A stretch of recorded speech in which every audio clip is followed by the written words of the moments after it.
Hey y'all, before we get into today's video, I just got to do a quick shout out. I got to say thank you so much for getting me to 200 subscribers. I know it doesn't seem like a lot to you guys, but this is coming from an old dude that didn't think that was humanly possible. Um, I'm tickled that y'all are following and finding some sort of interest in what I've got to show you. Um, Second part of it, this is part two of my little experiment with the batteries. So I hope you enjoy it. Again, thank you so much for all your support. I really appreciate it. With your help and hitting that like and subscribe button and hitting the notification bell, and for most part sharing it with your friends, it'll keep my channel keep growing, and that's what I need.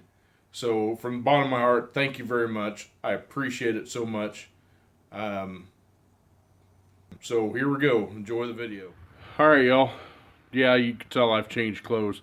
It's been a couple of days. I've been trying on and off with these Milwaukee batteries, and I think I've come to a conclusion that if they are completely flat, like these were, well, almost completely flat, it doesn't look like they're going to come around. So I'm trying one last ditched effort and leave them on for a while. I got one as far as 7.5 volts, and it still wouldn't take off and charge. I mean, I don't know if they've got to be as close to the 20 volts being a lithium ion. I've never jacked with these. Usually a NiCad you can run completely flat and it'll come back. Just takes a little bit of effort. I don't think I could use... I've got a Tekin charger that I use for my RC cars, but I don't know that it'll charge a lithium ion. It might be worth a shot though. If that's the case, I'll do that outside of here, because if it gets really hot, of course, you can blow up a lithium battery. But maybe the amperage going into it, since I can adjust it. I think these chargers are rated, it looks like they're rated at 3.5 amps output. I know that Tekin charger, you can go up to about 6 amps. And it may be something if I can just regulate it at 3.5 amps, but not in the charger that's got a built-in fail-safe in it. Maybe it'll take off and go. Because I don't know what the amperage is going to be. I don't know what the amperage is going to be just charging these batteries the way they are. You know, battery to battery.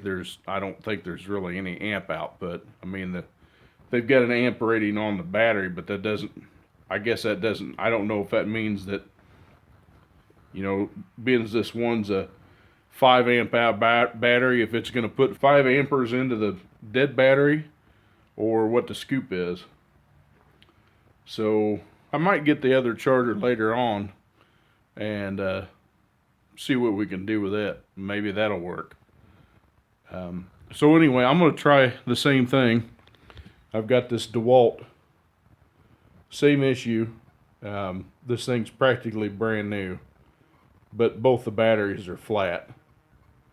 So we're going to see what we can do with them.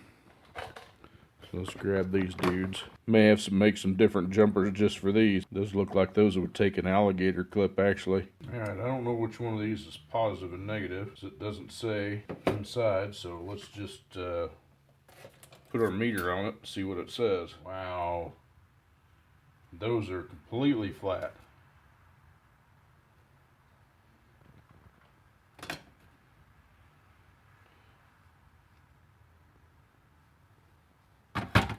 See what it does in the charger. Yeah, it just immediately starts blinking super fast like the battery's bad. Well,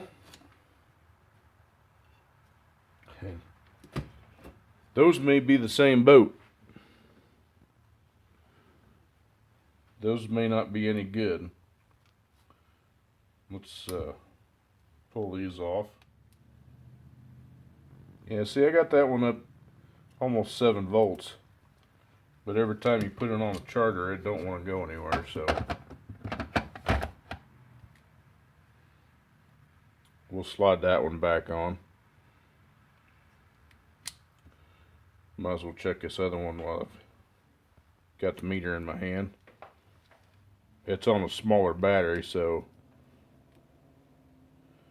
it's up to a little 5. Because these are 18 volt Dewalts. Let's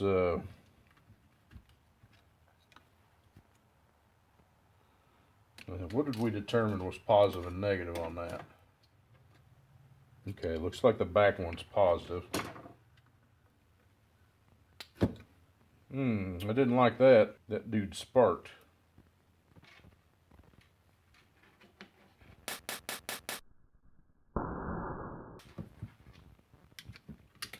And I'm doing welding 101 there.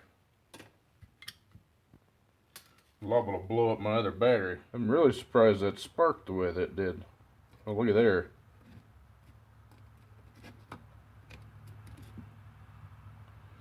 Wow, that little freaking jolt put 1.5 volts in the battery. You know what? It put 1.5 volts in it, but I think it also shorted the battery out. Yeah, I think it did. Why isn't that a bummer?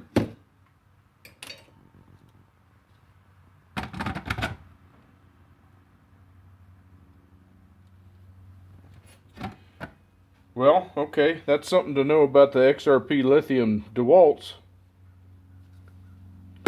You can't do that procedure with them, that's for sure. Okay, there's a good lesson for y'all. You can't externally charge these, apparently. And I don't know that I've got what I need that I could actually take it apart. Maybe I do. They tell you not to, obviously. You know what? Those are, I think those are tamper-proof Torx. Kind of hard to see because they're black screws, but I do believe they are. Tamper-proof Torx, if you didn't know, if you look at the end of that one, tamper-proof Torx will have a hole right in the middle of it. That's who, you know, regular Joe Schmo can't access it. I've got some of those bits, but they're at the house, or they're at the shop, so they don't do me any good here. All right, well, looks like we don't have any choice. The Dewalt ones are junk. I think we'll probably just start with. Now there's an interesting result. That battery that I got up to 7.5 volts now says it's charged. We know that's not right. Can't be. Usually when that happens, that means that there's maybe a shorted cell on it. As you see, the other one just started blinking red and green, so it's junk. I bet you if I take this one off and put it back on and try to charge it, it'll say the opposite. Yeah, see, it only gets one LED, so you put that dude back on there, I bet it'll blink. Faulty. Luckily, I have these 2 other Milwaukees that I can use with my drill and stuff, so I'm not too terribly worried about batteries.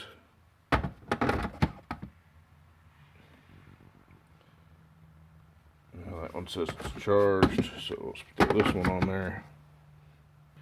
I'm still waiting on a response from this one battery, so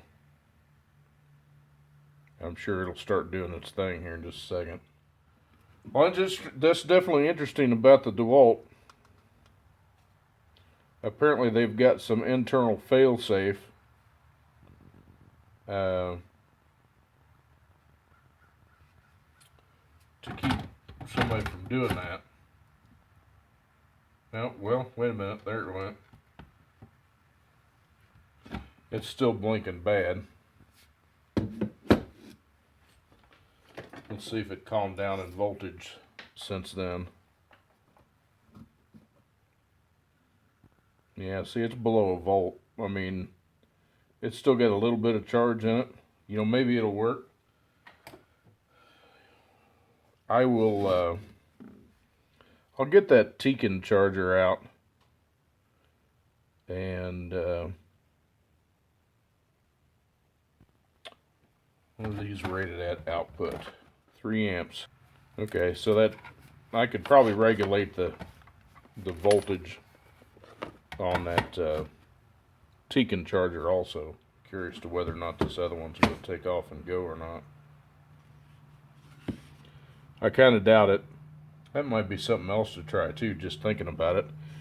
You know, maybe it's like anything else. You know, you can't put like a 10 amp charger on a battery that, on an automotive battery that's completely flat. But if you put it like a 1 amp charge, just a real slow charge in it, constant, you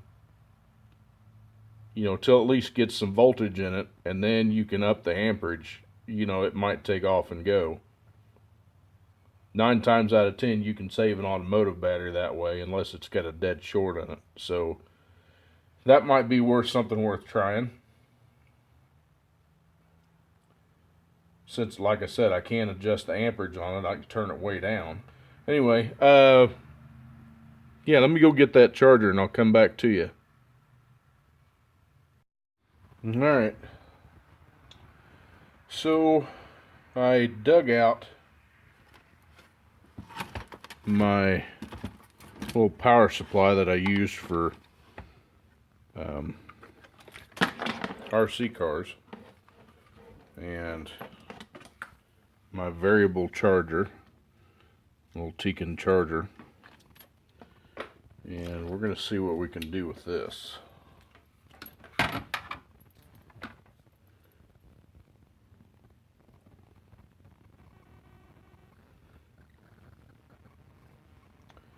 I may have to make my own adapter plug for it. For now, we're just going to disconnect it. I don't think that I've got any extras of those terminals. And as luck would have it, I do have an extra one. So, let's make sure that its polarity is right. Which it is. So we're just going to make a little jumper. I wonder if I've got enough terminals to put a couple of spades and stuff on this.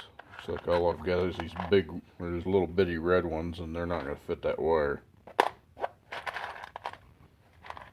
I don't even think that they'll fit this blue one. That's some big wire. When we were running these, you know, technically I could just run a spade right on these. Running RC cars, when you charge a battery on one of those, you charge them so fast, really high current. Well, not really high current, but for like a 1700 milliamp battery, you could charge one as quick as, when you charge it like at 5 amps. And for a NiCad battery, that's quite a bit. I have not done any research on this. I don't know that this will work. Hopefully the battery won't blow up my face. But I've started this venture, and I'd really like to see the outcome of it. Okay, so we got a little jumper made for our charger.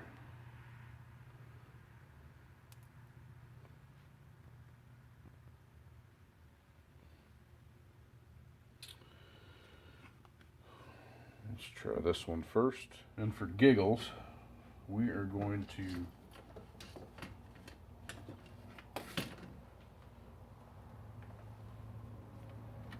there's a voltage or a meter. We could put meters in the back of that. So we're going to plug our meter in back here. Let's see so we can see what we got going on. Okay, basically it's charged the capacitor, so we're going to turn this all the way down.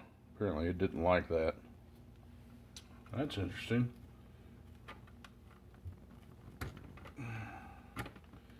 Okay, so the charger's actually seeing something there. Well, it's putting 1382 in it, which is what the power supply is regulated at. It's putting a charge in the battery. Well, this may be like the other batteries. I mean, if it doesn't see a good battery, then it's probably not going to charge it. Well, I really just don't know what a safe way is to bring these up, because I'm nervous about them exploding. I guess technically to see amp you need to be in line, not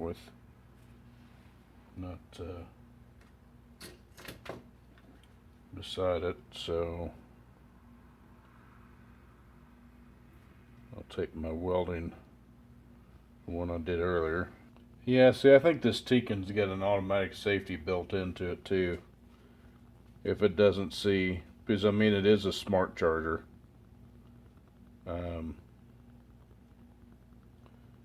And it apparently doesn't see anything either, so guess we can test that theory.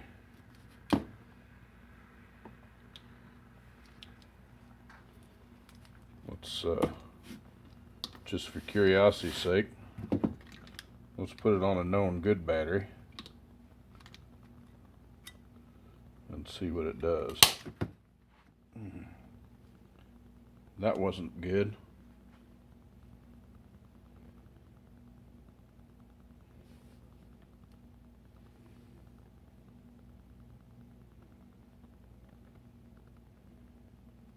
Trying to think of where the pop came from. I don't know if it was that battery or... Well, it wasn't the fuse there. Guess we need to make sure the battery still works, huh? And it does. Well, I'm gonna have to look at the footage, see if I can find out where that came from. Alright, y'all, so here's my take on this whole incident. Well, I don't think I should call it an incident. On this whole little science project. My thought is, if the batteries are completely dead, like these are, and being as they are a lithium battery,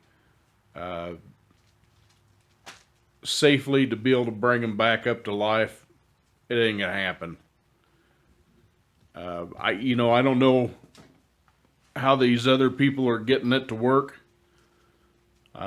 Maybe they're just lucky, or there's something they're not putting in the video. I don't know. Everything that I've tried doesn't work, and I really don't. I can't leave the battery unattended. I'm not going to stand there and watch it just in case something does happen and starts to melt down. I don't want to be around it, and I don't want it to burn up anything. So, my thought is, hey, you can find these things on Amazon or a bunch of other sites fairly cheap that are probably still good. In fact, I seen a ad on Marketplace the other day that had 2 of those Milwaukee 5 amp hour batteries, I think for $50 for the pair. That's dirt cheap. If you try to buy one of these like off of a tool truck or something like that, my lord, they want like something stupid. It's like 200 some bucks to buy it off the deal. You can get them from Amazon. They're so much cheaper. Anyway, that being said, I know this is a little off the wall for me doing science experiments, but hey, I seen this the other day and I had to try it. So I'm going to say it's a fail. I'll probably get blasted and people will say, oh, well, I got it to work, and well, good. I'm glad you got it to work, but from what I've seen and all the sparks that I've seen flying, it's not worth it to me. I'll just go get some new batteries and recycle these. So anyway, hey, if you like the content, please like and subscribe.